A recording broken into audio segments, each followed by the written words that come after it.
UP मदरसा कानून से जुड़ी हुई बड़ी खबर आपको दे दें। आज सुप्रीम कोर्ट में सुनवाई होगी। हाईकोर्ट के फैसले के खिलाफ याचिका और हाईकोर्ट के फैसले पर लगाई थी रोक। केंद्र और यूपी सरकार से जवाब भी मांगा गया था। 17 लाख छात्रों पर असर का हवाला। सुप्रीम कोर्ट आज यूपी मदरसा कानून को रद्द करने वाले इलाहाबाद हाईकोर्ट के फैसले के खिलाफ याचिकाओं पर फैसला सुनाएगा। सुप्रीम कोर्ट ने UP board of Madrasa education act 2004 को असंवैधानिक करार देने वाले इलाहाबाद हाईकोर्ट के फैसले को रोक दिया था, इस पर रोक लगा दी थी। साथ ही केंद्र और यूपी सरकार से जवाब भी मांगा गया था। सुप्रीम कोर्ट ने कहा था कि हाईकोर्ट के फैसले से 17 लाख छात्रों पर असर पड़ेगा और छात्रों को दूसरे स्कूल में ट्रांसफर करने का निर्देश देना ठीक नहीं है। 22 मार्च को इलाहाबाद हाईकोर्ट की लखनऊ बेंच ने यूपी मदरसा एक्ट को असंवैधानिक घोषित कर दिया था और कोर्ट ने कहा था कि ये धर्मनिरपेक्षता के सिद्धांत का उल्लंघन है।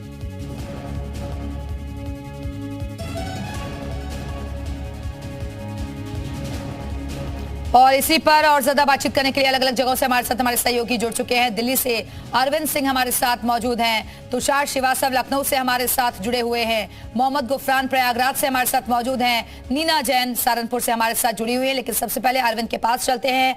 अरविंद, आज इस महत्वपूर्ण मामले में सुनवाई होनी है, क्या अपडेट्स है आपके पास हियरिंग को लेकर और क्या खास रहने वाला है सुप्रीम कोर्ट में?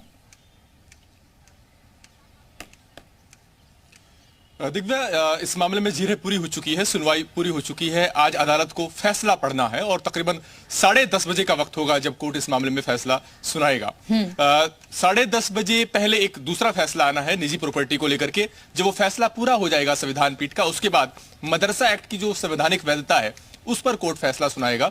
कोर्ट को यह तय करना है कि क्या मदरसा एक्ट संवैधानिक है या असंवैधानिक। इलाहाबाद हाईकोर्ट ने 22 मार्च को आदेश दिया था जिसमें कोर्ट ने इस एक्ट को असंवैधानिक बताया था और साथ ही यूपी सरकार से कहा था कि वो मदरसे में पढ़ने वाले सभी बच्चों को सरकारी स्कूलों में एडमिशन की व्यवस्था कराए।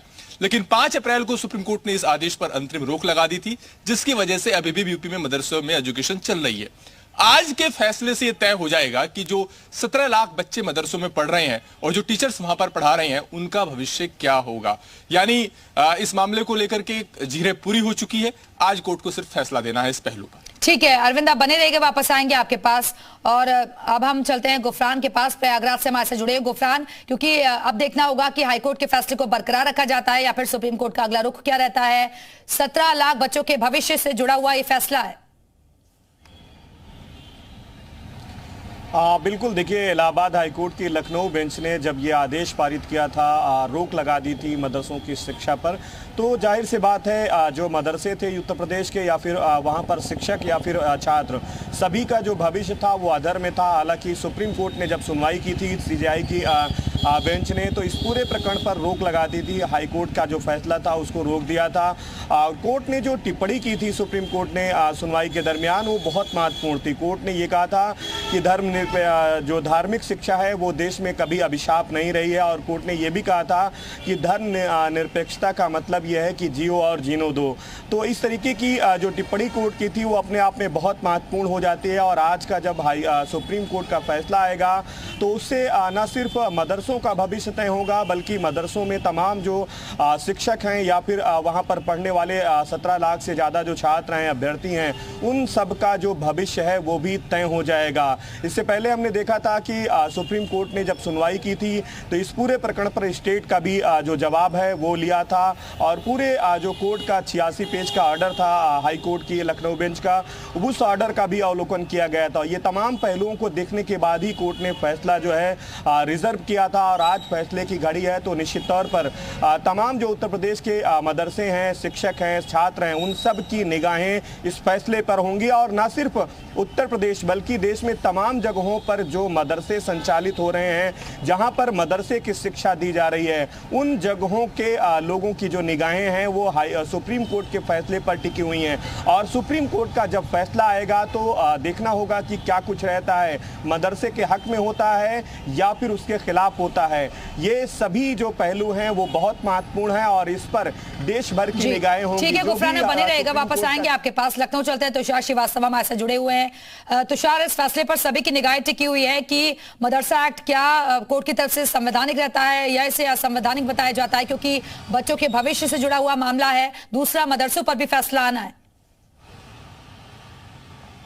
बिल्कुल, देखिए 17 लाख बच्चे हैं मदरसे के, उनके भविष्य से जुड़ा ये मामला है और आज ये सब कोर्ट जो है वो बता देगा कि जो मदरसा बोर्ड एक्ट है वो संवैधानिक है या असंवैधानिक है। अब से कुछ ही देर बाद ये फैसला आ जाएगा। सुनवाई 22 अक्टूबर को ही पूरी हो चुकी है। आपको बताऊं तो इलाहाबाद हाई कोर्ट की लखनऊ बेंच ने मदरसा एक्ट बोर्ड को ही असंवैधानिक बता दिया था, जिसके बाद इसके जो संचालक थे वो सुप्रीम कोर्ट का रुख किए थे और 22 अक्टूबर को सुनवाई पूरी कर ली गई थी।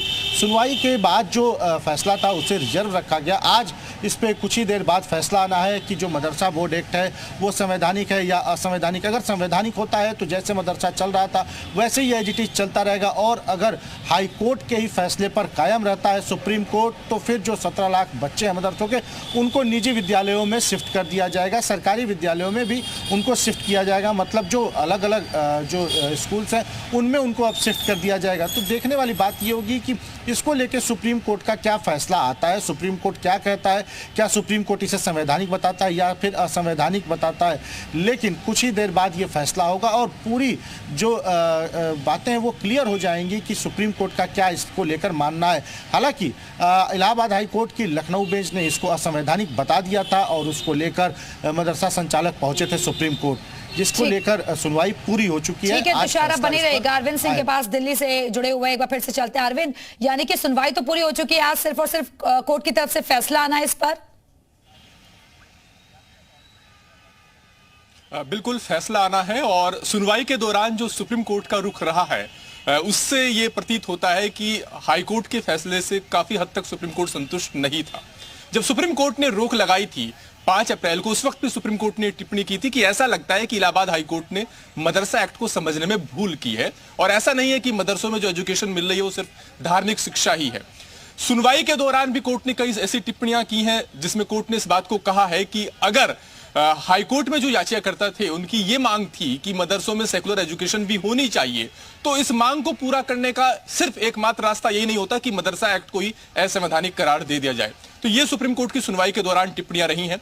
अगर इस मामले के पक्षकारों की बात करें तो 3 मुख्य पक्षकार हैं इस मामले में। यूपी सरकार है, इसके अलावा याचिकाकर्ता हैं अंजुम कादरी और जो बाकी मदरसा एसोसिएशन की तरफ से जिनकी तरफ से याचिका दाखिल की गई थी, और इस मामले में जो राष्ट्रीय बाल अधिकार संरक्षण आयोग यानी एनसीपीसीआर भी एक पक्ष है।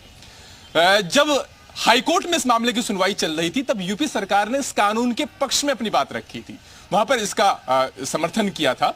हालांकि मैं बता दूं कि ये जो कानून है ये मुलायम सिंह यादव जब यूपी के मुख्यमंत्री थे उस वक्त ये कानून पास किया गया था, लेकिन बाद में भी इसके तहत मदरसों में एजुकेशन मिल रही थी।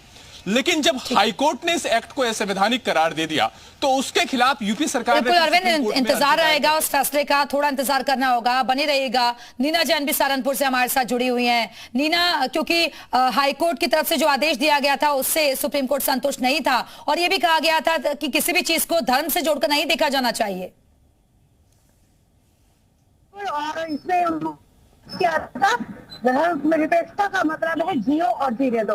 उन्होंने कहा कि जो मदरसों में एजुकेशन दी जा रही है वो केवल 12वीं तक की एक ऐसी एजुकेशन है जिससे एक बहुत छोटी सी नौकरी मिल सकती है, लेकिन व्यक्ति उसमें स्टूडेंट है जो पढ़कर निकलेगा वो स्टैंड नहीं कर सकता। इसमें 2012 में पहली बार रिट दाखिल हुई थी और कुल 6 रिट दाखिल हुई है, लेकिन सबका नेचर एक जैसा था, इसीलिए इस पर एक कमेटी बनाई गई जिसमें उत्तर प्रदेश परिषद भी रही और इसके अलावा अल्पसंख्यक मंत्री है, उन्होंने भी निर्णय लिया गया। बेसिक शिक्षा अधिकारी को इसमें शामिल किया गया, डीआईएस को इसमें शामिल किया गया और 22 देखो तो मदरसा एक्ट पर अहम सुनवाई